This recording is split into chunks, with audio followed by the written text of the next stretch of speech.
Le quiero mostrar esto. Se lo mostré ayer, pero se lo quiero mostrar otra vez. Mire, en el Juzgado Contencioso Administrativo Federal número 11.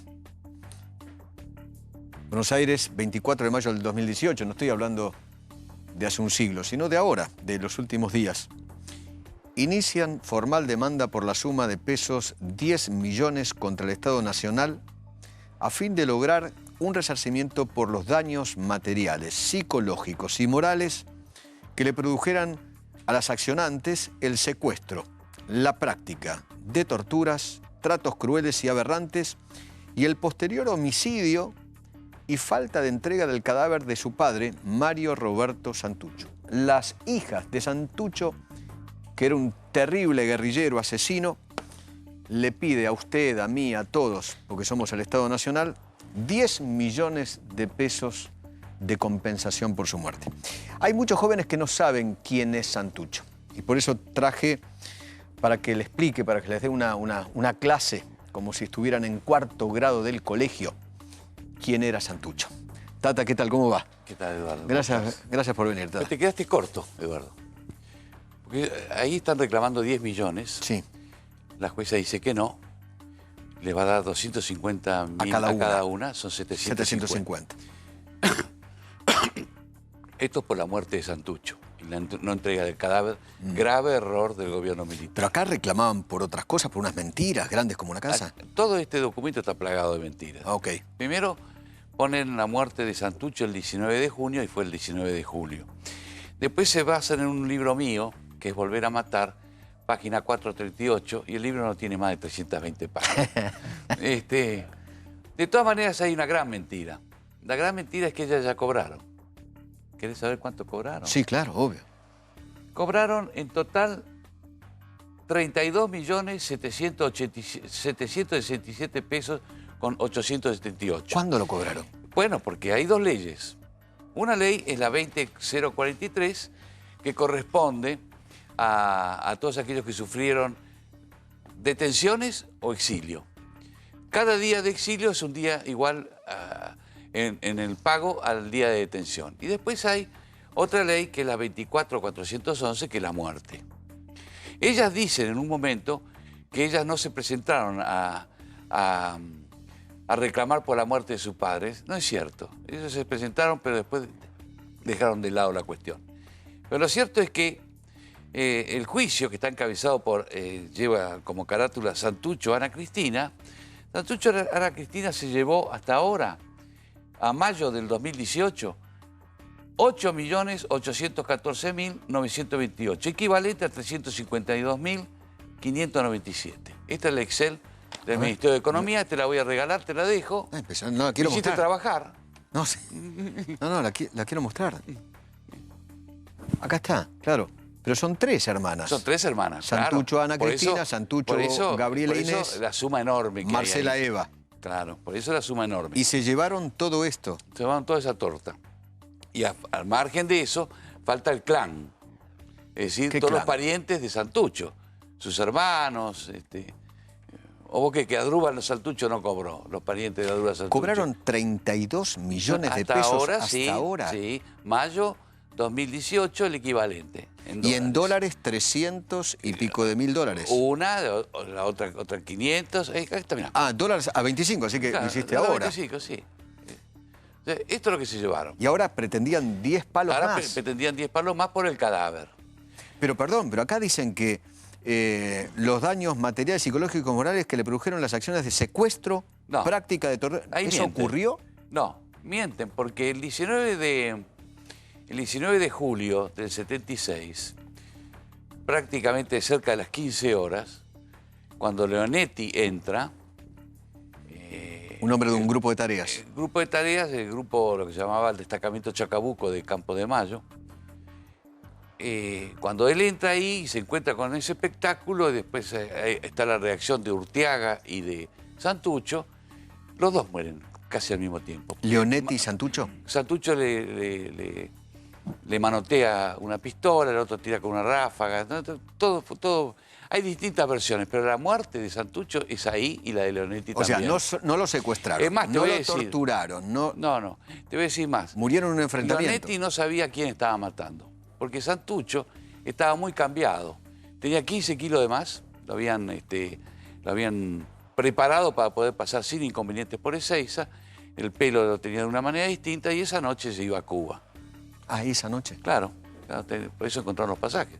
Esa noche se iba Santucho, se iba Mena y se iba Orteaga. Los tres grandes jefes. ¿Y cómo quedaba llega? Alberto Mervila a cargo de todo. ¿Cómo llega ese grupo de tareas al lugar donde estaba Santucho? Porque era el jefe del ERP. Bueno, cada uno va a tener su versión. Me hablan de un nebulizador. ¿Alguien contó la Yo te historia del diría que nebulizador? me aproximo más a una tarjetita de una inmobiliaria. Tarjetita de inmobiliaria que el teniente Leonetti, teniente primero Leonetti, va a encontrar en la quinta de Moreno, la Pastoril, el 29 de marzo de 1976. ¿Qué es la Pastoril? La Pastoril, lunes. Es el lunes 29 de marzo, por denuncia de un vecino que llama la atención a la policía porque creen que ahí había un vendedor de drogas o de oro y cuando entra la policía tiene una resistencia de fuego muy fuerte porque había gente en los techos y en los jardines, había un cinturón de seguridad. ¿Por qué? Había un cinturón de seguridad porque adentro estaba reunido el buró político del ERP. Habían cerca de 50 personas, entre otros también miembros de la Junta Coordinadora Revolucionaria, que para los chicos que no saben qué es eso, la Junta Coordinadora Revolucionaria era una super banda de bandas de Uruguay, de Chile, de Bolivia y de Argentina. Digo esto porque en estas horas el juez Rafecas acaba de mandar detener 16 personas más después de la masacre de Moreno. No hubo ninguna masacre, hubo un enfrentamiento. En ese enfrentamiento, el que para mí, el más valioso, el que va a morir, es Manguini. Manguini es el jefe de inteligencia del ERP. Va a morir. Van a morir otras 7, 8 personas más, otros son detenidos, pero en caso de un ataque había distintos escalones a través del cual los jefes iban saliendo por partes. Santucho está en el primer escalón, se escapa. Urteaga, los vivos. ¿Santucho era el jefe del ERP? Absolutamente. El ERP se funda en primero el PRT se funda en el 65, después hay un rompimiento, hay una pelea entre morenistas, aquellos que seguían a Nahuel Moreno, y a Santucho. ¿Qué quería Santucho? La violencia armada. Entonces, en julio del 70, año clave para mi generación, en julio del 70, en las Islas Lechiguanas, fundan, en el 5º Congreso del PRT, fundan el Ejército Revolucionario del Pueblo. ¿Por qué es importante esa década, ese 1970 para mi generación? Tengo 71 años. Porque en ese mismo año, el 29 de marzo, secuestran al expresidente de facto, Pedro Eugenio Aramburu. En ese mismo año, a mitad de julio, las FARC ocupan el pueblo de Garín y matan a un policía. En ese mismo año se funda el ERP.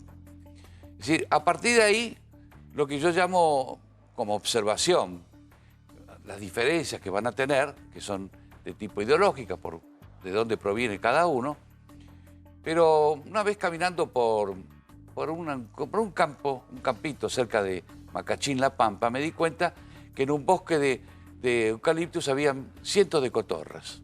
Todas se gritaban, pero a la noche volvían todos al mismo nido. Y la muerte de Santucho se da en un momento en que se está pensando en unir al ERP con Montoneros y OCPO. Es decir, todos aquellos que tenían diferencias en su momento van a confluir en la OLA, Organización de Liberación Argentina. Él cae en el 76. En el 76. Pero durante, por ejemplo, el proceso democrático donde Perón regresa a la Argentina, o con el mismo Tío Cámpora, estos tipos seguían actuando, matando, con el Tío Cámpora, secuestrando. Ellos van a hacer una declaración pública, después una conferencia que los muchachos la pueden encontrar en YouTube, en donde él dice que no va a atacar al gobierno de Cámpora si no lo ataca, pero que la guerrilla va a seguir atacando al ejército argentino y va a seguir atacando a las empresas imperialistas. O sea que El ejército es parte del Estado. Estos tipos secuestraban, torturaban, secuestraban. Torturaban. Es más, en pleno gobierno de Lastiri, porque Cámpora se cae, en pleno gobierno de Lastiri, el 6 de septiembre de 1973, ellos van a atacar al Comando de Sanidad y van a matar al jefe. Todos esos chicos, porque había... Año, recuerda el año. 6 de septiembre de 1973. Esos jóvenes van a caer presos. Gobierno democrático, ¿no? Absolutamente. No estamos hablando ni de gobierno de genocida. No, era un gobierno democrático. Lo que había era una transición, Cámpora se había ido, lo había echado Perón. Perón sostenía que era un gobierno de putos y aventureros, así que los echó. Y te estoy dando fecha, 12 de junio del 73, le dijo en Madrid a un amigo mío, a quien grabé como testimonio, que es Armando Puente, después me lo confirmó un peronista militar, me dijo, Tata, tenías razón, de eso hablaba Perón. Bueno, Perón lo echó a Cámpora esa primavera, viene Lastiri, a Solano Lima renuncia en el acto también, Díaz Vialé, que debería haber sido el presidente, porque era el segundo vicepresidente del Senado, lo rajan, lo mandan a una misión en África, y asume Raúl Lastiri, yerno de José López Rega, una buena persona, no voy a decir otra cosa, pero el 6 de septiembre atacan el Comando de Sanidad, al mismo tiempo que el teniente general Jorge Raúl Carcaño participaba de una conferencia de ejércitos americanos en Caracas. Carcaño no va a durar mucho tampoco, pero no te voy a contar todo porque si no te revelo mis libros futuros. Está muy bien. Pero contale a los más jóvenes, ¿quién era este terrorista? ¿Quién era Santucho? Esa foto está tomada en Chile. Está tomada en Chile cuando ellos escapan de Trelew, de la cárcel de Rawson, llegan a Chile, toman un avión de Austral, que viene ya tomado desde Bahía Blanca, bajan en el aeropuerto y ahí se acercan Santucho, Osatinsky, Vaca Narvaja, Benito Urtiaga y el Gringo Mena. Ahí están los tres.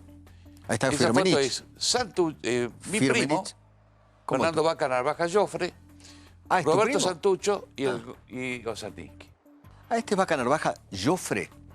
Hermano, acá hubo una guerra civil, una guerra entre hermanos, fratricida, fratello. Este respondía a la familia Joffre de Córdoba. En la familia Joffre de Córdoba, no tengo ninguna vergüenza en decirlo porque eso fue una realidad. Primero,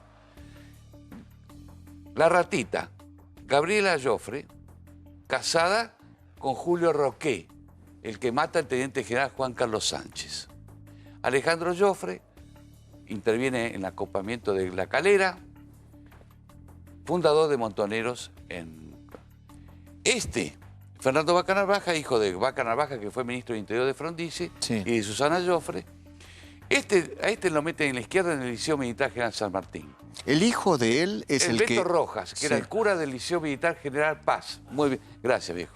El hijo de este... Es el yerno de este terrible...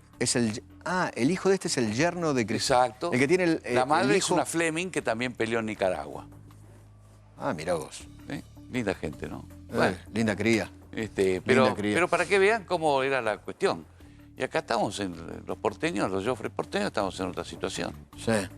Bueno, durante el gobierno constitucional del teniente general Juan Domingo Perón, el ERP siguió operando. Convirtió a la Argentina, junto con la coordinadora revolucionaria, en un aguantadero de secuestros, de asesinatos. Perón va a morir el 1 de julio del 74, viene Isabel, a Perón en enero del 74 le ocupan una guarnición muy importante en Azul. Ahí van a secuestrar al coronel Barzábal. Lo van a tener casi un año preso y después lo van a matar. ¿Los del ERP o de Montoneros? ERP, estoy hablando de ERP. Estoy trasladando, cuando están trasladando a Ibarzábal, están trasladando adentro de un placar de metal y ven que hay una pinza, abren la tapa, le pegan 2 tiros. Gobierno democrático de Juan Domingo Perón. Perón dijo que había que Isabel va a usar el término aniquilar, Perón va a usar el término exterminar y perseguirlos hasta sus guaridas y exterminarlos como ratas. Eso dijo Perón. Después va a venir el gobierno de Isabel, y en el gobierno de Isabel va a haber un ataque a un regimiento en Catamarca, van a matar a un teniente, al capitán Viola, pero también van a matar a su chiquita, van a matar a mucha gente. Mirá esa tapa de Clarín, que debes recordar seguramente. Claro, el cuartel de Azul. Perón condenó la acción extremista. Ahí secuestran a... Perón no tenía ninguna duda de llamarlos extremistas, guerrilleros, No, Perón ya lo venía observando de lejos, sabía perfectamente de dónde provenían. Yo tengo he tenido o he visto los informes que leía Perón de ellos.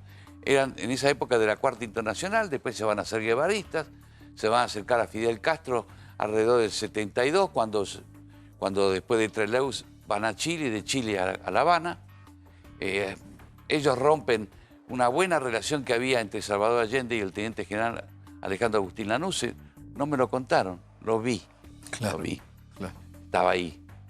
Y cuando vuelven ya, en noviembre del 72, empiezan a gestar la Junta Coordinadora Revolucionaria. Ahí hay dos hombres en Chile que son clave, que son Miguel Enrique y Bautista von Schoen. A von Schoen lo conocí, porque yo, en una parte, cuando trabajaba en Cancillería, tenía que haber mucha gente. Vienen acá y trabajan al mismo tiempo casi como montoneros. Cuanto peor es mejor. Porque ellos pensaban que provocando un golpe, ellos se iban a convertir en la vanguardia de la Revolución Popular. Esa es la verdad. ¿Y qué querían? Sí. ¿El golpe a Perón? No, ellos querían el golpe a Isabel. A Isabel. Perón era fácil. Claro. Además, puesto Perón en serio. Claro. Perón muerto Perón, entonces dijeron, vamos por Isabel. Vamos por Isabel, claro. Sí, sí.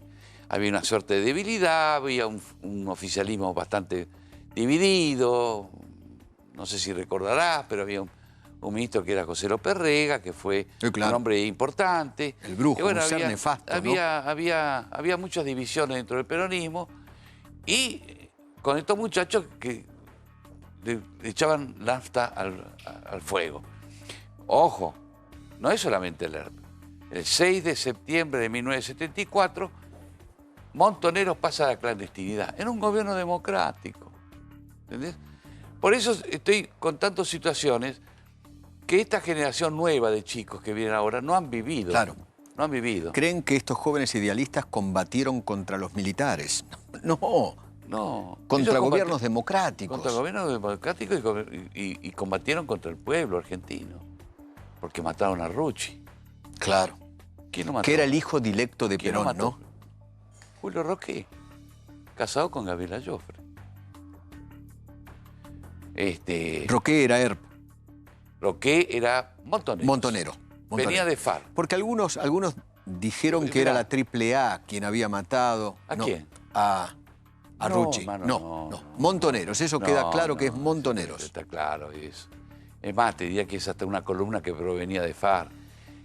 Mira, Eduardo, la Argentina fue convertido en un espacio más de la Guerra Fría, lo que se denominó la Guerra Fría, porque había bombas atómicas y caliente no podía ser, porque desaparecía a mitad del planeta. En el año 58, el jefe de la KGB, que era Shelepin, le propone a Nikita Khrushchev crear situaciones conflictivas en la zona norteamericana, por decirlo así, había una zona soviética, una zona norteamericana, para distraer a Estados Unidos a zonas que verdaderamente le interesaban a la Unión Soviética. Por ejemplo, Berlín. Casualmente, en el año 58, Fidel Castro llega el 9 de enero y entra en La Habana. 59, perdón. Fidel Castro, cuando llega al poder, ya es comunista. No lo digo yo, lo dice Fidel Castro. Lo va a decir en diciembre del 61, que dice 60, si yo desde el monte Turquino, que es el pico más alto de Cuba, hubiera dicho que era marxista-leninista, nunca hubiera podido llegar al poder. Eso te hace acordar a cierto presidente argentino que dijo, y yo hubiera dicho lo que iba a hacer, no me hubieran votado. Menem. Bueno, son los políticos. Menem 89. Bueno, Menem y 89. el Monte Turquino. Y así se fueron apoderando frente a la estupidez norteamericana, porque otro cargo no le puedo hacer, porque ya en el año 48, cuando Fidel va a Bogotá, ya está dentro del partido, lo hizo entrar Alfredo Guevara, que no tiene nada que ver con el Che Guevara. Bueno, pero la gente, Guevara ese mundo Lynch. nos tocó, No, el ese otro. mundo me tocó. Claro. Ese mundo me tocó. Podría... Sí. Tata, muy interesante, increíble todo esto. Y Es historia argentina pura. pura, ¿no? Después voy yo. De primera mano. Totalmente. El tema es cómo se insertan los Kirchner, si es que tienen algo que ver en esto o es un relato posterior. No, es un relato posterior. Yo te diría que Kirchner era un colaborador del ejército argentino. ¿Un colaborador? Del ejército argentino, ¿En el sur? en el sur. Fue acogido por el ejército argentino. Creció económicamente al lado del ejército argentino. ¿Con la Hay 1050? fotos con la 1050. Y con los bienes Y que... apretadas. Cuando él tiene que venir acá, a la presidencia, teniendo el 7% de los votos, el 15% se lo da a Duhalde, él se da cuenta, ya va tomando conciencia, por eso hay un grupo que se llama Calafate, pero se da cuenta que el periodismo, la gran parte del periodismo, tiene una raigambre progre. 70%. Ese 70% nunca va a hablar de la corrupción, nunca va a hablar de los abusos que hubo durante el gobierno kirchnerista. ¿Por qué? Porque gozaron todos, empezando por el perro Berbisky. Eso es historia, ¿no? No lo niego, ¿no? Te puedo hacer Tata, te puedo hacer una pregunta. A ver, ¿por qué fracasó el intento del ERP de copar Tucumán? Yo sé que no hubo mucho apoyo popular, pero ¿es así exactamente? Sí. Hay dos movimientos en Tucumán, ¿no? Uno es la selva y el Claro. otro es la ciudad. Sí. Cortada la comunicación entre la selva, donde estaba la compañía de monte Ramón Rosa Jiménez, y la ciudad, se quedan sin abastecimientos. Y lo que llamaban las rastrilladas. El ejército hacía rastrilladas, los rastrillajes, Sí. y lo dejaban, y además le cortaba las fuentes de apoyo. ¿Quiénes eran? Algunos sindicalistas, estudiantados, tenían confidentes.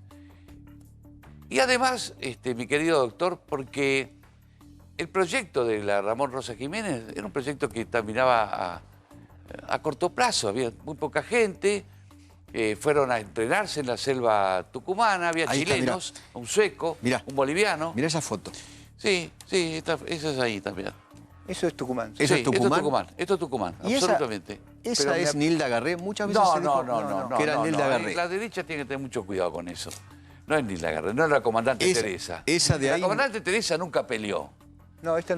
Para lo único que puñó es un rush para ponerse en la boca. Nunca peleó. La comandante Teresa fue colaboradora de Onganía, Hablamos de Nilda Garré. de Nilda Garré. Pero se la llamaba la comandante Teresa. No, ¿comandante de qué? Bueno, no importa. Iba- está bien. ¿A dónde iba a ir? Bueno, y comandante con el Rullo, lo que vos quieras, sí, pero no. Era pero no es la de esta foto. No es eso. Ok. No.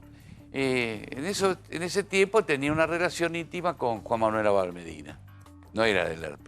Juan Manuel no es del ERP. Es montonero. No diría que Juan Manuel Abal Medina es montonero. No. Sería un mentiroso si lo dijera. Juan Manuel Abal Medina llega a Perón gracias al apoyo de Miguel.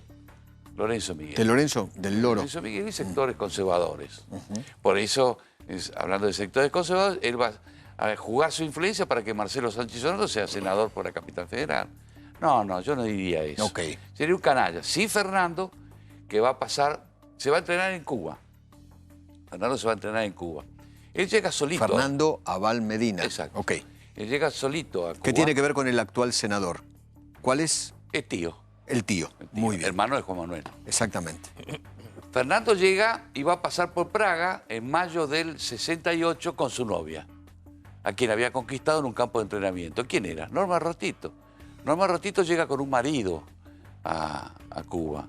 y termina yéndose de Cuba con Juan Manuel Abad Medina. Por eso cuando Norma pasa- Rostito sí era de armas llevar, ¿no? Sí, Era sí. jodida, ¿no? Como, Sí, como era- terrorista. Era pesada. Tiene Pesada. que ver con el secuestro de Aramburu.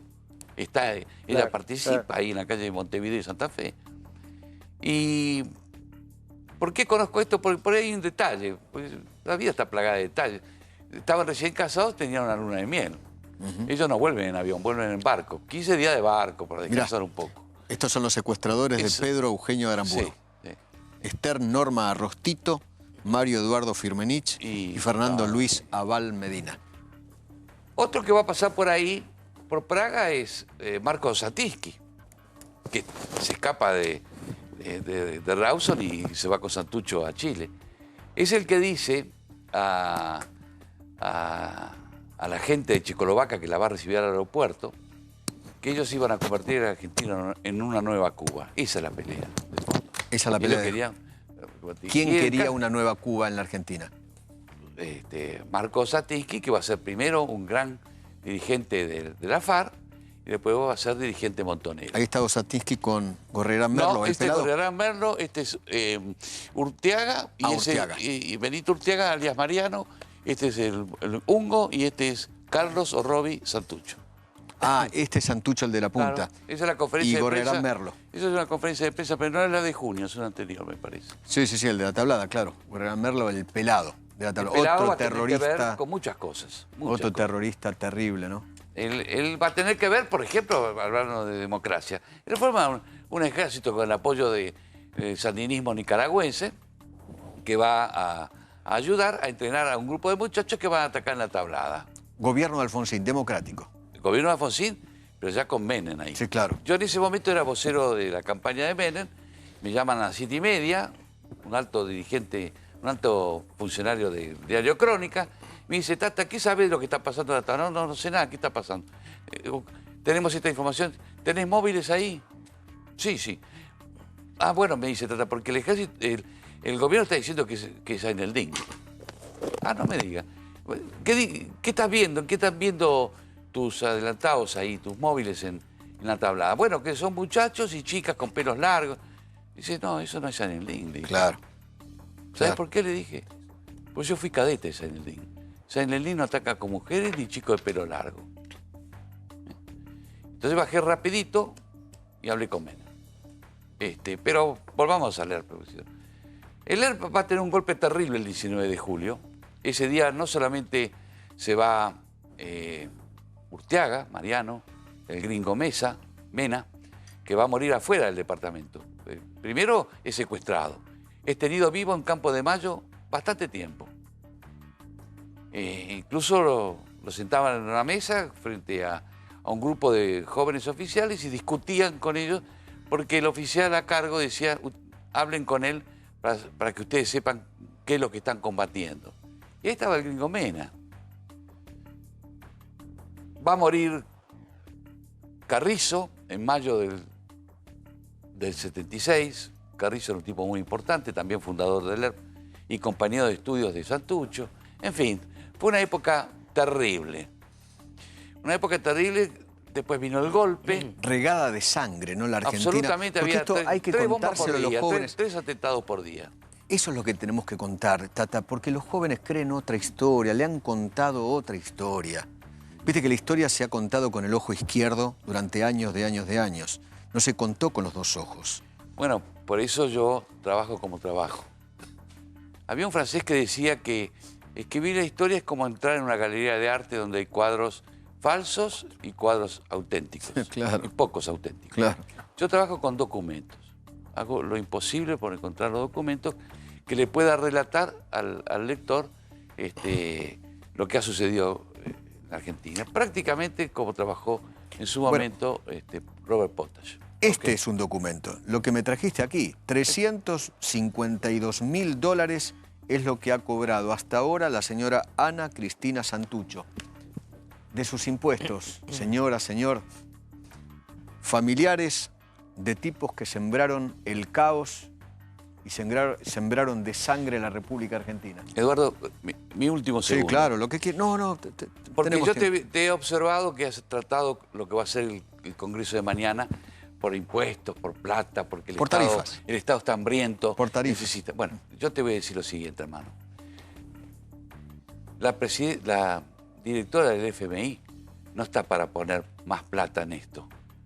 Hasta ahora, en la Argentina, se han pagado entre 4.000 millones de dólares a 10.000, según un estudio que se va a conocer en 30 días por Justicia y Concordia, un grupo de abogados. ¿Esa plata para qué? Para ¿Para los guerrilleros? ¿Para los terroristas? reparar todo esto, entre 4.000 a 10.000. La Argentina no está para que... El Fondo Monetario no está para bancar, lo siento mucho, señoras, señores, para pagar cientos de millones de dólares para irnos de turismo al exterior. La Argentina no está viendo 2 senadores por Santiago del Estero para que el Estado argentino construya un estadio mundialista en Santiago del Estero. ¿Sabías eso? No. Ah, bueno. Entonces, o nos constreñimos todos el cinturón o no salimos adelante. Yo te diría que casi una epopeya. La misma epopeya que tuvo la Argentina para sacarse esta gente de encima. ALERP, FARC, Montoneros, OCPO, FAL, todo eso. Que lo hicieron presidentes democráticos como Juan Domingo Perón. ¿Cómo? Que lo hicieron presidentes Absolutamente. constitucionales, democráticos como Perón. Ahora digo, ¿vos viste alguna parte del mundo que se banque a los terroristas? Que los banque, que el ciudadano banque con sus impuestos a Es los como terroristas. si el día de mañana las hijas de Bin Laden se presenten en Washington a reclamar por el cadáver de su papá. O en España los del ETA. O del ETA, o los del ISIS. Anda a hablar con los franceses. Ahí te Claro. tiran desde la Tour Eiffel. Porque hay orden, hay jerarquía. Y yo creo que a esta administración le falta todavía lucidez como para contarle a la gente, a la sociedad, principalmente a los que no vivieron esta época, lo que ocurrió. Y te lo está diciendo alguien que en su momento se fue de la Argentina. A mí no me persiguieron, me fui. No podía vivir más en la Argentina. Era muy difícil vivir en Argentina en el año 79 que me fui. Y yo era un tipo que era un crítico. Es así. Lo puedo probar. Tengo toda mi correspondencia, que me ha servido a mí para escribir los libros. Pero no se podía vivir así. No se podía vivir de un modo o del otro. Crítico del gobierno militar genocida de ese momento. Sí, claro, sí, sí. exactamente. No diría genocida.